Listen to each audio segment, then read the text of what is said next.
तो कोविड-19 ने दस्तक दे दी है और हर वेव की तरह इस बार भी महाराष्ट्र में ही सबसे ज्यादा केसेस आ रहे हैं और खासतौर पर माया नगरी मुंबई में। हमारे साथ एक डॉक्टर से बात करते हैं और वो बताएंगे हमें कि क्या अलग है या नहीं है। डॉक्टर, इज इट डिफरेंट, अलग है पिछले वाले केसेस से या सिमिलर है? ये जो अभी केसेस आ रहे हैं कोविड-19 के, वो एक तरह से सेम केसेस ही है। अच्छा। इनफैक्ट हम लोग तो पहले इन्वेस्टिगेशन भी नहीं कर रहे थे। जब से सिंगापुर, हांगकांग में नंबर ऑफ केसेस बढ़ने लगे, मीडिया में इतना आने लगा है, उसके बाद में हम लोगों ने कुछ पेशेंट्स में टेस्ट वगैरह किए, उसमें 10 to 20% केसेस के अंदर कोविड पॉजिटिव आने लगा है।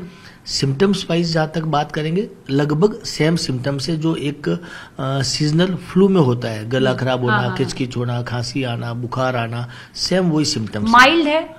डेफिनेटली बहुत माइल्ड है। जो हमारी थर्ड वेव थी, Omicron wave, which was very regressive wave, जिसको हम लोग रिग्रेसिव वेव बोलते थे, थर्ड वेव बोलते थे, उसी ओमिक्रॉन वेरिएंट का ये सब वेरिएंट है JN1 और बहुत ही माइल्ड है। और मोर देन दैट हमारी कंट्री में 200 करोड़ से ज्यादा डोज वैक्सीन की हो चुकी है। सो हमें इससे बिल्कुल भी डरने की जरूरत नहीं है। बॉडी अपने आप भी तैयार करती है, रेजिस्ट करती है खुद को। तो क्या लग रहा है कि वो जो 2-3 वेव्स आए उनसे बॉडी रेजिस्ट हो गई है? डेफिनेटली हर्ड इम्यूनिटी काफी डेवलप हुई, वैक्सीनेशन हुआ, इन सब की वजह से, और बॉडी में लड़ने की ताकत भी है।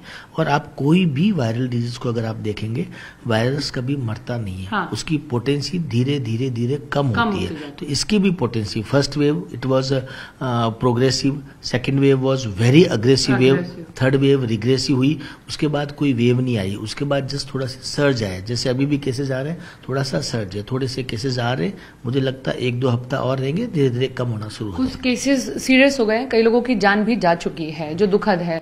तो वो क्या डायबिटिक पेशेंट्स ही या इसी वजह से? जो पेशेंट इस टाइप के अभी मिले, जैसे KEM में 2 पेशेंट्स थे जो जिनकी किसी की डेथ हुई है, वो पेशेंट वो है जिसमें इंसिडेंटल फाइंडिंग में मिला था कि ये कोविड है।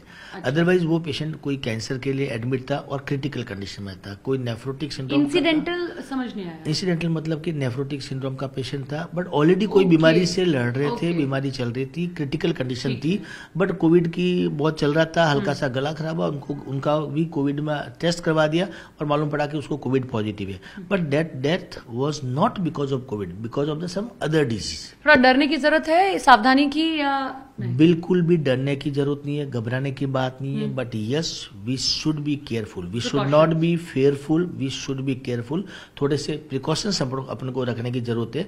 और नॉट ओनली कोविड, कोई भी वायरल डिजीज होती है तो हम हमेशा बोलते हैं इसमें कि हल्का सा भी अगर आपको खिचखिच होती है, खांसी होती है, रनिंग नोज होता है, तेज बुखार आता है, आप मास्क पहनिए। कोई भी वायरल डिजीज हो, नॉट स्वाइन फ्लू भी हो, कोविड भी हो, कोई भी हो, उसमें आप मास्क पहनेंगे तो डिजीज को स्प्रेड होने से बचाएंगे। घर में माँ और बच्चा साथ में रहते हैं, या माँ और बच्चा घर में साथ में, बच्चे को अगर हल्का सा नोज ब्लॉक होता है या रनिंग नोज होता है तो उससे मदर को होता है, मदर होता है, हस्बैंड होता है, और बच्चों को होने लगता है। सो स्प्रेड ना हुए, बेटर है थोड़ा डिस्टेंस और मास्क पहनना चाहिए। डॉक्टर, एक बस आखिरी सवाल, ये ऐसा क्यों हो रहा है कि जैसे इस ह्यूमिड सीजन एंटर होता है, ये ज्यादा प्रकोप दिखाना शुरू कर देता है? इसका कुछ लेना देना है?